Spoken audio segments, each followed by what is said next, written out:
Greetings, geeks. Welcome to Pretend Low Earth Orbit for episode 654 of Geeks in Space. I'm Rob Commander Taco Malda, and tonight's transmission is about the movie Turbo Kid, which boasts perhaps the most 80s view of the 90s that 2015 has to offer. But I would not dare venture forth into the wasteland without three of the greatest geeks you're ever going to meet. Chris DeBona. Eyes, throat, genitals. Nate Ostendorf. Do you have any idea how long this took to set up? And Rob Roseboom. Hello. Rob, thank you for this pick. Tell us about your pick. Yeah, so Turbo Kid. I had a little trepidation choosing this one because this movie is not what you would call a traditionally good movie. It is very entertaining. This movie is a love letter to all those 80s post-apocalyptic movies that were on basic cable at 3 a.m. and in the back wall of the video store. So if you loved those movies, this movie was made just for you to say, yes, we remember these movies too. They were terrible, but man, were they fun, and we're going to try to do the same thing here. The other scoop that's in here, I think, is they got a big, hefty scoop out of the Amblin tub. Boy, didn't they though? But right down to the characters who you think probably are supposed to be maybe 14 or 15, but they're clearly cast by like people in their mid-20s. Like, this is a gem. Still, I think it's hilarious that probably half this cast probably was not born when the movies they are lampooning were made. Right. Totally, you know? So I'll point out that I felt that this was a better Amblin movie than like Ready Player One. Oh, for sure. You know, I think this was, it was a character-driven movie. The plot kind of didn't matter, right? It was all about getting to know the characters and watch many of them get completely dismembered and explode in a shower of blood. And watch arterial spray. This was a surprisingly touching portrayal by the main characters. And even the Indiana Jones guy, he was all right. You know, he was completely irreplaceable, but, you know, all right. But he had words of sage wisdom that sounded very fortune cookie-like. Right. That he could They had the dispense at key Kalima guy. moments. I mean, this was clearly like a love letter to these old movies, but it's its own thing. And it's a good thing. And I'm glad you suggested it. I remember going to this going, Turbo Kid, yeah, I'm gonna hate every minute of this. But yeah, I loved it. Yeah, great. I really did too. Now, let's start by noting that just at the beginning, I think this movie might set the record for the most logos that I've ever seen ahead of a movie. I think it was 14 companies took part in this production. Yeah. And it won all those awards at all the South by Southwest and Sundance and stuff. I mean, this movie punched way above its weight in budget. But it had a lot of logos. And took in what, $67,000 at the box office. Sounds about right. So it was played at a dozen theaters, maybe. Yep. Well, I have to tell you, this is the kind of movie. So what a lot of people don't realize about the early days of cable is you would have a movie that was objectively horrific, terrible, not worth anything. It would, if it even had a theatrical release, it would be in like 0 theaters because it cost too much to duplicate the cellulose at the time. And so they would sell it directly into Cinemax, directly into HBO, and directly into the other one. Showtime, those are the movies right? that were so bad that even Elvira wasn't willing to introduce them. Well, right. But the cable companies needed stuff to play overnight. Yeah. And the basic cable companies, which this could never fly on basic cable, but they needed things they could play overnight so that they could fulfill their contracts, right? And people would feel like they were paying for something, right? USA Network had a show called Night Flight that was half like hard rock videos and half really bad monster movies or sci-fi movies. Well, yeah, I mean, you had your Elviras, you had your Joe Bob Briggs, and they were like, hey, we got this movie, and you're going to watch it, and then we're going to sell some commercials. And so movies like this would make millions from that stuff. Do you remember Mirror Mask? It was basically created as a bundle with Labyrinth, right? So Labyrinth wanted to come out on VHS, came out on VHS, did well, and they're like, we need to juice sales of Labyrinth in the VHS stores. and the DVD stores, and Walmart wants a double feature. So they created Mirror Mask, like using Adobe Premiere and a couple of weekends of filming, and it made like extra millions. And the same thing happened across like all these wacky movies, you know, like something Surf Nazis Must Die, and something Danger Comes to Frogtown, and all the bad movies that this is. I'm a bit stunned that we haven't done Hell Comes to Frogtown. You know? Hell Comes to Frogtown. Thank you. And, you know, everything with Robbie Benson in it, basically, you know, was like one of these movies. And they made millions. And a lot of people don't know this. But so I think that this could have made a lot of money if they had gotten into that circuit. But also, you remember Super Mario Brothers? Oh, God, yes. Everyone's like, oh, this is a terrible movie. They lost so much money. They didn't. No. They made such a fortune in after theater sales that they could just pocket a ton. Bob Hoskins made a bank. Well, every mom is going to buy Super Mario Brothers for their kid. Right? This movie has one of the greatest 80s tropes of all time, which is that anywhere that you need to go, you get there via BMX bike. BMX, baby. Totally. I think it's a fixie, too. Yep. No gear shifts in this future. That's advanced technology. Go ahead. So Rob. just play this here.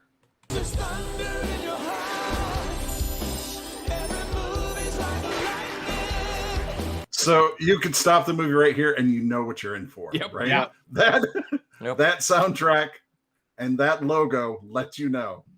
It reminded me tremendously of Transformers the movie.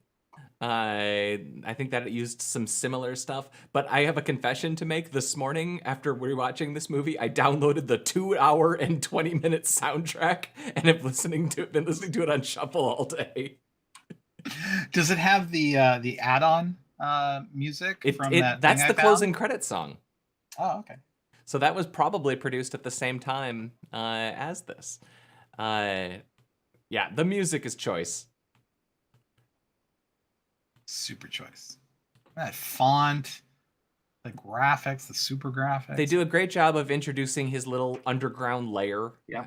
You know, the dream of every 12-year-old boy is to have the underground lair. No homework, just building hammer maces. And this is when I knew for sure I would love this movie. When he comes up with the double hammer. Yep. A weapon that is for sure worse than just a regular hammer. But look at that. That has so much style. His training. He's prepared. Yeah. I think he's doomed. All right, well, he's named the kid in the credits, so it's fine. He's gonna be the kid. He's our protagonist, our stand-in in this crazy world. And it is like every post-apocalyptic movie ever, because he has to go to Bartertown, where 75% of the people inside are wearing athletic gear of some type. So it's like, play it against sports is the place to go to survive. Sure. The apocalypse. So in this moment, I'm watching this, trying to figure, like, at this point, Rob, I'm not bought in yet. The first time I saw this movie, I was not sure what this is, but I was a bit stunned that we have not one, but two basically total Indiana Jones ripoffs in this scene. We got the hat and we got the Kali Ma guy. Kali Ma! Like, right away. And so, but I said to Kathleen, I think that Turbo Kid just went to a cosplay bar. Like, because at this point, I really have no idea what the movie's about. And so my assumption is that all of these people are just characters, because they're all wearing artifacts that you've seen in other movies. And it feels like they're all cosplaying, I guess, because they kind of are. Well, I mean, apparently there's a commentary track on the DVD, and they talk about having Indiana Jones and the Kali Ma guy in the bar, and as characters in the show.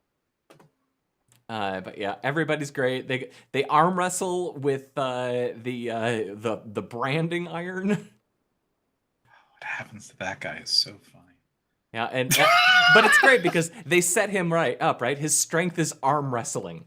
Yep. Which they pay off. This movie is also a sort of textbook example in planting and payoffs. yeah. Because there is not a lot of wasted. Oh, I love that they have the dude exercising To To keep the music on. going. Yep.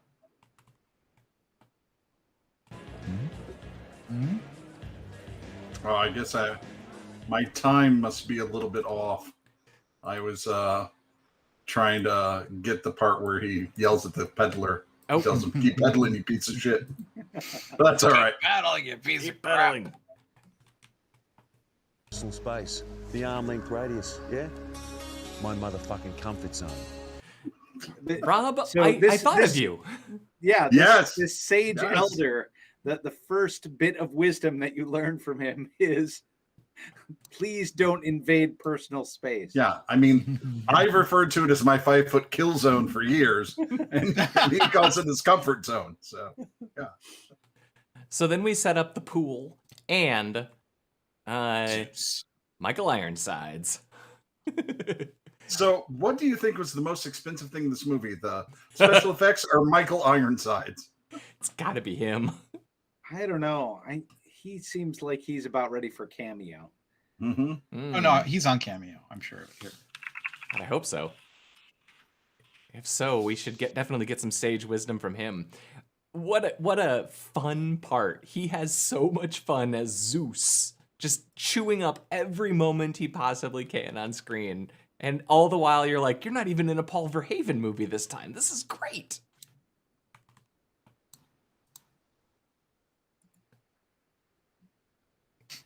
Well, this was Chris's note at 12. This was I'm sorry. I was just like, Apple, everybody, hit play.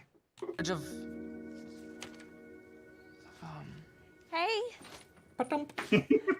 Like, wow, she just sneaks up on you. Yep. You know, And that's her deal. She sneaks up on you. Michael Ironside, he's not on Cameo.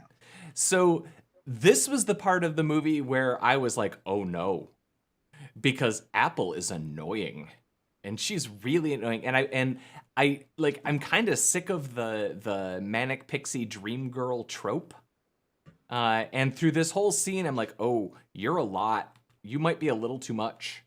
And she puts on her little name tag, which makes me so happy. You've seen the kid riding bikes, but this is the scene where you realize, oh no, everyone is riding bikes everywhere. That is the mode of transportation. And as Mad Max is to cars, Turbo Kid is to bicycles. yeah, and let me say that this is probably a pretty good mode of transportation after the apocalypse. I mean, Exactly. the Viet Cong ran guns and all sorts of supplies on bikes down trails. You know, like when there's no power and there's no gas, I bet that is fantastic. And I like the little sidecars. Right, they have sidecars, and they're using the big Harley handlebars. I mean, they're tough. You know, these are tough kids. And horses were too expensive. Well, you gotta feed them. So, this is the first moment of lunatic gore that this movie has to offer.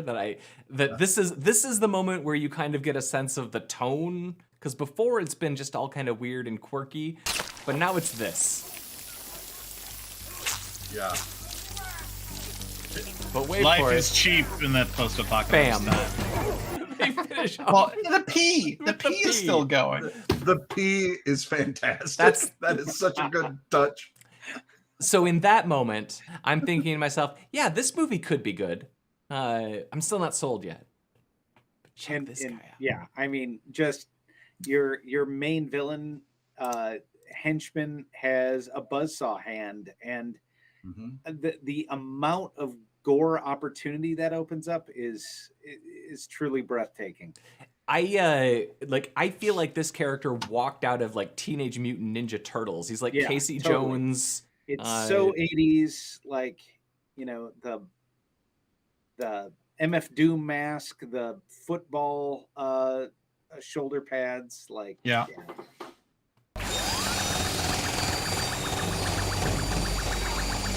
I do feel a little bad for that actor. Like, it could have probably been mostly anybody in there. He's not really getting his due. Sure. His posture really was how he acted, how he expressed himself. Right. The first of many flashbacks. I do think that the hair thing that she has going on, that mom has, every shot she reminds me of Princess Leia in Return of the Jedi when they're on Endor, because she's got like a braid thing in the back of her hair. I feel like that had to have been intentional, but what do I know? So I will point out that I guess the parents are played by the creators of the movie. Yeah. But if you look at the people whose heads are on stakes in the beginning of the movie, it's not anybody who's in the movie or in any of the flashbacks. It's just like, what is this doing here? Well, they pay that off at the end. Because Michael Ironsides explains that when he wants everybody killed and he wants all of their heads on pikes, they've justified that's how Michael Ironsides, how Zeus administers punishment in this world. You cut off you get your buzzsaw guy to cut off their heads, and you put them on pikes outside for decoration. Yeah. This one's yours, Chris. Oh, I'm sorry. It's just the very obvious Soylent Green joke. Yep. Know? So, Vert is green. Soylent. Soylent Green. That's all. I thought it was kind of. That was fun. Thank you. Where did you find me? Oh, it's the bracelet. Oh, great. Well, how do you get it off? Oh, you just don't? So now I'm warming up to Apple, because that was pretty funny, but I'm still not sold. Yeah, I never had issues with Apple. I thought she was properly creepy the whole time. Yeah, but that didn't keep you from just adoring her. Well, I don't I said, there's Manic Pixie Dream Girl, and I've seen them in too many movies, and she's really far out. So, yeah. I'll be honest with you. If she had gotten the Samara Weaving roles, she'd probably be in everything right now. Oh, for sure. I think she still could be in everything. She's fantastic. She's got a lot of charisma. So. With my fan. Well, from where I stand, I only see one. Just. It's a great setup too, because he criticizes him. He questions his eyes, and they make fun of the fact that he has one eye, and then he's like, "I'm going to kill you with my bare hands," and then he cuts off a hand, and that was his arm wrestling hand. So and look at that cherry light up on that cigarette. He's still smoking while it's happening. while his arterial spray arcs in front of his face. Also, can we just all agree, and we're only going to mention it this one time, that's just not how blood works. No. Oh, we should mention that every time. If the amount of blood that came out of his arm, I mean, he'd be dead. But okay. Well, I imagine they had some sort of deal from Alibaba on pressurized blood tanks, fake blood tanks, and they just. I think that went with it. I think it was one guy with a pump. All the Caro. This is so charming. Mm-hmm. So this is the moment for me where I was like, oh, this is the greatest movie ever. And I'm going to actually run this. We're going to get the copy strike, but I've got 22 seconds here because I think this is extraordinary. And I just think this is the best. This is so pretty. This is my weapon. This is my gnome stick! I really like it a lot. Thank you so much. And now we know her character for sure. Yeah. At this point in the movie, the first time that we watched it, Kat and I had to pause and we had to take a break because we were both laughing so hard from that delivery. That's next level right there.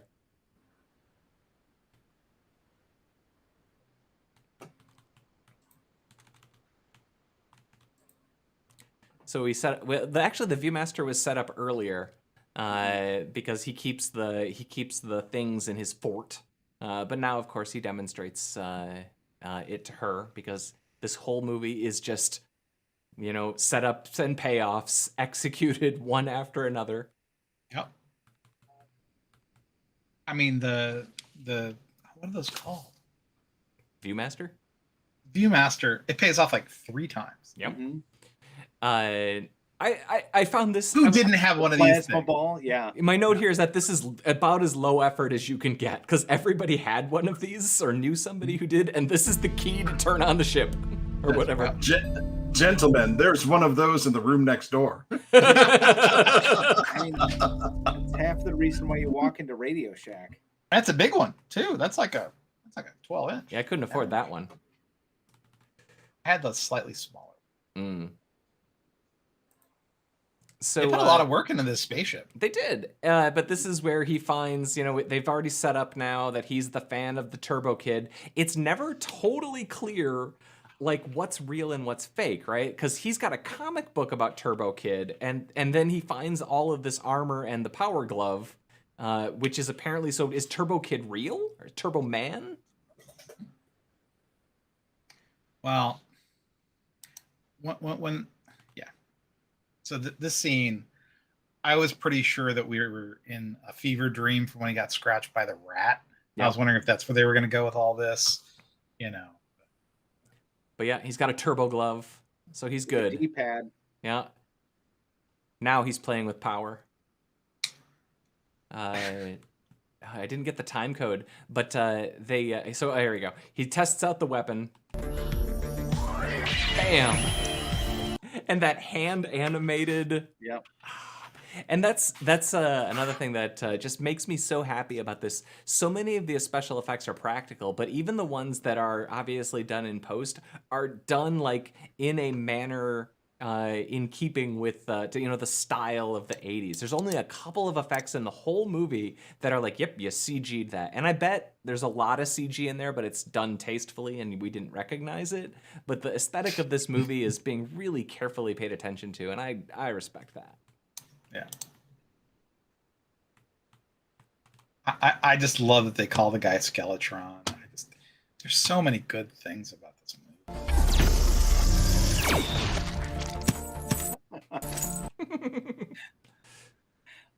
I love that that particular fight scene where the power glove versus the guy with the fist launcher. Yeah. And they commit the thing that they do with the power glove, which is pretty, I guess it's Deus Ex Machina, but it's always charged at the moment where the plot requires it to be, and it's always dead at the moment where it's dramatically effective. Yep. Yeah, I think my copy was a few seconds off of the one you guys were watching. All right. But I just wanted to say that that the shooting fist thing I absolutely love, because growing up in the 80s, that's all you ever wanted. Well, all the toys, for whatever reason, had fists that would shoot out. Like, I had a Godzilla that could shoot its fist. A power punch, or they'd always have some cool name for it. Yep. Battle damage He-Man. Ejecting head. Oh, Michael Ironside. Right. Amazing. Here is just I like where they they reveal that they're turning people into water. Yeah. And that's where he's getting a lot of the water from. They're keeping it in the pool. Yeah. It's so funny. They get the band together for their big battle. Yep. And it's good that they did some training, they learned about. And you already know who the red shirt is because it's the guy you haven't seen before. And it turns out that Apple's kind of badass. This is a fantastic fight. It's the best fight ever filmed. That's all I wanted to say. Did I get the wrong time for that? I might have. Yeah, because I didn't know if you wanted to show some of the fighting stuff. So I just wanted to say, gotcha. During this moment of peace, in between utter explosive blood chaos, this is probably the best fight scene ever filmed. Prepare to taste a turbocharge. Taste a turbocharge of justice. Face! In the face! Watch out! Wait. And then it boom, boom, boom, boom, boom. Yeah, that whole pool sequence is just a gore fest, and it's glorious. But that last fight, the one that's coming up, so good, so funny. It really is. All right. Yeah. You can't. But but you could totally be Turbo Kid. All right, we have to drink. She said the name of the movie. Oh, is that okay? That's the drinking game rule. He can't be Turbo Man. Oh, but we have now in the damage from the fight revealed Apple's secret. She is a spoiler alert robot. And can I point out? Remember, this is all being filmed in Montreal, and she has been wearing the entire time a denim jumpsuit. Can you think of anything more Canadian for her to wear than a denim jumpsuit? It's like the tuxedo. This is the Canadian ball gown right here. I thought all robots were supposed to be evil. Depends on the model. I just like that line. Yeah, well delivered and great setup. Yep. It really is. You know, all I wanted to say is I love her little heart sticker. Yeah. You know, I love what that is? I can tell Zelda, you exactly man. what that is. No, what that is it's this tape. No, They put it on her arm and they swapped out. did they? It's tracked pretty good. I can guarantee you that's what it is. Yeah, it's tracked really well. Yeah. So maybe she's got like some of those recognition marks on her arm for Adobe Premiere to play off of. But yeah, it's. You watch those Corridor Crew kids, and that stuff is now basically just a pull-down menu in a program now. You can just track things. It's crazy to me. We live in a sci-fi universe, man. So, I just wanted to note her eyes here, because there are very few CG effects, but right there, they did a little like blend on her eyes. And there, besides like the explosion in the end, there are not a lot of effects that are not done with what appears to be period appropriate tech. Yeah. I'm sure they're just using Adobe Premiere for all of it. Oh, for sure. And After Effects, but yeah. Because like when they blow up the side of the mining building, you know, it's pretty. That's very CG. There's some CG, but intentionally. You know, so. This I just love that their fire for warmth. Their fuel is VHS tapes. That's commitment. Just throw another tape on the fire for me. Well, I think you mentioned also that it was being burned in a container for cellulose film. You know, so that's like what you ship the movie in. Perhaps one of the greatest training montages ever. Yeah. Yep, she can teach you. Are you ready to become a master in the art of kicking ass? Strike first, strike hard, show no mercy. So, isn't that Cobra Kai? I think that's Cobra Kai. You got to show what she does, though. Yeah. Oh yeah, for sure. Just That's it. That's it? Ice! Genitals! Eyes, throat, genitals. On the soundtrack that I downloaded from the streaming services, genitals is just G star S. They asterisked out the word genitals, and that just tickled me tremendously. So good. Eyes, throat, genitals, guys. This movie's a charmer. yep. The gift that keeps on giving. This is the big torture scene where I love this. That's fantastic. Your guts are literally attached to the wheel of this bicycle. Goodness. Dude, sick. Right? So, Kat had some issues here, and then she started laughing. Yeah.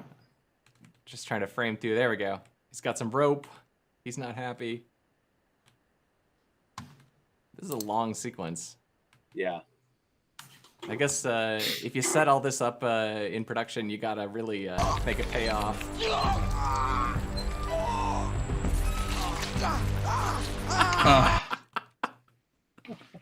This was hard to watch. My favorite detail, though, is that they actually like had it wrapping around the bike.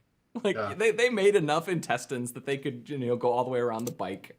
I think they use them later. My favorite part was, he gives up the information, like the interrogation's over, and he's just like, "Do you know how long it took to set this up?" Yep. Yeah. I gotta do it. Just have to, man. This BMX bike race, I just feel like, only one of them could shift into, seventh gear. That's right. And again, they're doing all the awesome costume thing that you would do. He's in bright red, she's in blue, and all of the drones are monochromes. They're shades of gray. And their bikes are all gray. Yep. Yep. Yeah. So good. This movie was made in love. And for $4. You can still love $4. Sure. Oh no! Apple, no! But he made the catch. Poor Apple. Poor Apple. And then he gets in the poison cloud. In the robot graveyard. Yeah. Along with the dinosaurs that I didn't fully understand how they were related to anything. Except that's what was on the Viewmaster. Oh. Another gag is that he always dusts off Ironside's chair. I think they paid that out like 3 times. Yeah, I really just like that. That, his bruiser is also like his valet. His deployable chair. Yep. I'm sorry, Nate. I didn't even notice that was your note. Uh-oh. The next one. There we go. Oh, here we go. Oh, the only thing I wanted to say is, should we call him Short Round? What's his relationship to Indiana Jones? We're obviously in the Temple of Doom continuity, so because we have Kali Ma, we got Indiana Jones. He's the lead. So this guy's more like a Yoda. Yeah, for sure. And I said later, next one. But we already made the joke. I wanted to make sure that we made the joke. All right. About Kali Ma. That's all.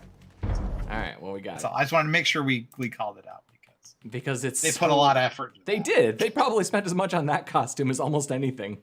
Mm-hmm. So, just a little bit more there. Yeah. Yep. The hammer nunchucks. This movie.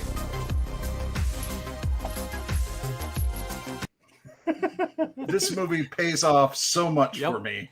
Yep. Apparently, there's a video game coming out about this, and a second one. Anyway. Yeah, they set up taping together nunchucks, but I mean, and you think that's just to pay off the fact that he's going to build the gnome stick for Apple, but no, it turns out they go even easier. There's a better version of the taping 2 hammers together. Brilliant. This fight. Yeah. Yeah. So especially the double blind. I love that there's both halves of the corpses on someone else's head and they can't see what's going on. And then later it gets even more. Yeah, actually I have that. Shoots them in half and then they stack them. Ta-da! And they even put intestines. So funny. Made with love. Not wrong. Oh, the jaw thing. That's nasty. That's just nasty. What you do when you're the arm wrestling champion with a robotic hand. Yeah. That's right. Rob, you blanked out your note. I'm jumping it. Yeah. Okay. But yeah, so he tapes her head to this weird peach-colored robot body. She finds a unicorn and attaches it to the front of her BMX bike. And at that moment, from then on, you're just waiting because you're like, well, I know what has to happen. Yeah. I just can't wait for it to happen. All in. Oh, man. He's getting his butt kicked, and here she is. Oh, there we go. And they did the thing where the female is killed by the female. Another just totally standard action movie trope. Just there you go. And the gnome stick. That's so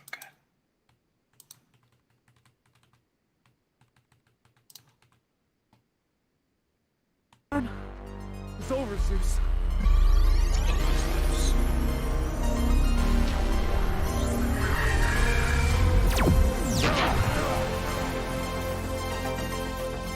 Now, upon repeat viewing, it is obviously apparent that every single other thing that has been hit by his blaster has exploded into a pile of goo. But of course, Michael Ironsides does not.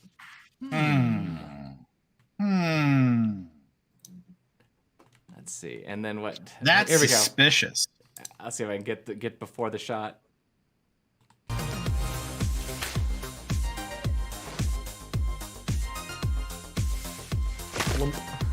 There. 1, 2, 3. And on top, he's upside down. Never seen that before, gentlemen.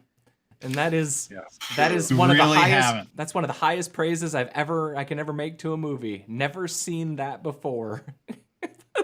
Oh, just going through all of these shots, just frame.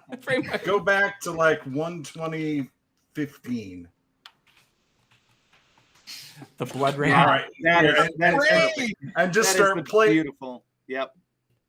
Oh, well, all right. I guess this is after he had already exploded him with the umbrella, but the fact that he uses it to shade them from all the gore is wonderful. There it is.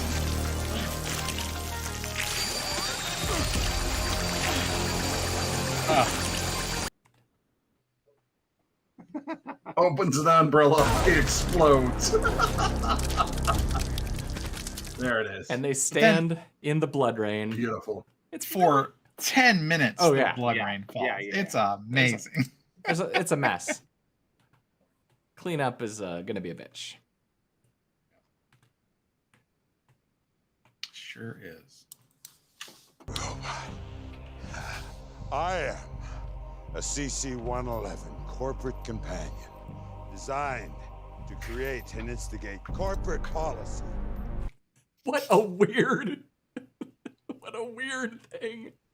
This reminds me so much of the evil lawyers in the game, Chris. like that whole vibe. Yeah, right? Yeah. We should be returning to those good men. So many good things in this movie.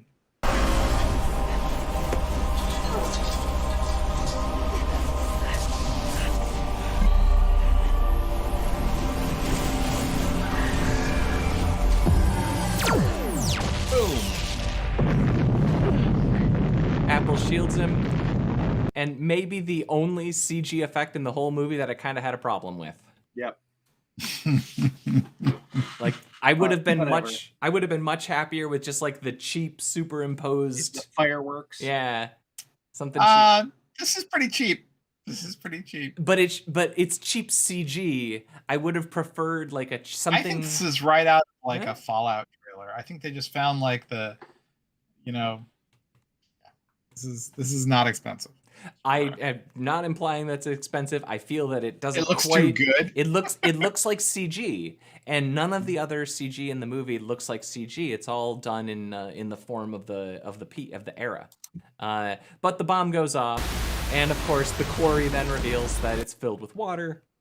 And so what is it? He says something like, "You'll save hundreds of people's lives with all that water." Wow. And Apple has to die because everything is sad, and he buries her with her gnome stick. And that's Turbo Kid. Yeah, he rides off to have more adventures. Yep, he's gonna go to the wasteland. He's gonna break his rules. This was a fantastic movie. Thank you so much. What a crazy one. Rob. Yeah, this is one that just like, I didn't hear anything about it. I just saw him like Turbo Kid. Oh, I'll give this a shot. And I was like, holy shit.